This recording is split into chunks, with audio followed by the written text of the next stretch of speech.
नमस्कार साथियों, मैं प्रकाश कुमार सिंह। आज जो भारत की परिस्थिति है, मैं इस बारे में आपको कुछ बताना चाहता हूँ।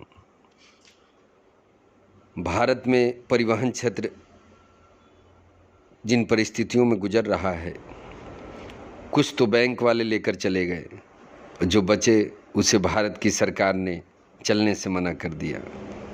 आज भारत में परिवहन क्षेत्र जिन परिस्थितियों से गुजर रहा है, आप सभी इस क्षेत्र से जुड़े हुए लोग भली भांति जानते हैं।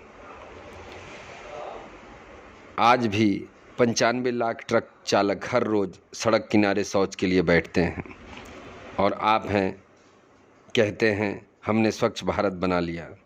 मेरा मानना है कि ट्रक चालकों को पहले इंसान तो समझ लें, क्योंकि भारत सरकार से लेकर राज्य सरकार तक ट्रक चालकों को जानवर से भी बदतर स्थिति में समझती है और जानती है।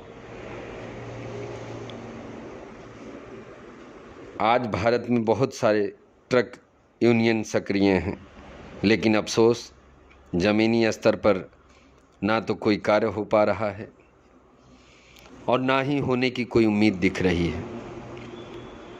भारत में अवैध वसूली राज्य की सीमाओं पर परिवहन अधिकारी द्वारा अपनी चरम सीमा पर है। हमारे देश के केंद्रीय परिवहन मंत्री नितिन गडकरी जी भ्रष्टाचार मुक्त भारत की बात करते हैं, लेकिन आज भी कई राज्य की सीमाओं पर परिवहन अधिकारी द्वारा अवैध जबरन वसूली किया जाता है। इस बारे में ना तो कोई सुनवाई हो पा रही है और ना ही इस पे कोई विचार हो पा रहा है। कई संगठनों ने आगे आके कई मीडिया न्यूज़ चैनलों पे भी बताया गया, लेकिन आज भारत जिन परिस्थितियों से गुजर रहा है, भारत में सिर्फ जो हम चाहेंगे वही होगा वाली बात हो रही है। भारत की जनता त्राहिमाम स्थिति में है। भारत के लोग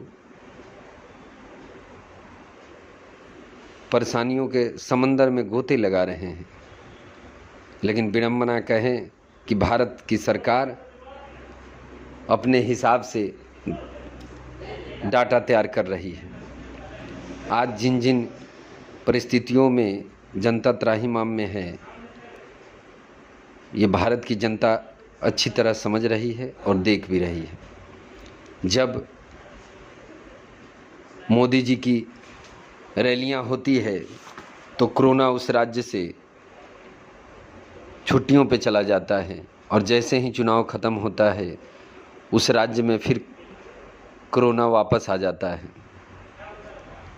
अपनी मनमर्जी का काम हो रहा है और जनता ने चुना है, जनता को सहना पड़ेगा, और वही हो रहा है। परिवहन क्षेत्र का विलय की स्थिति बन चुकी है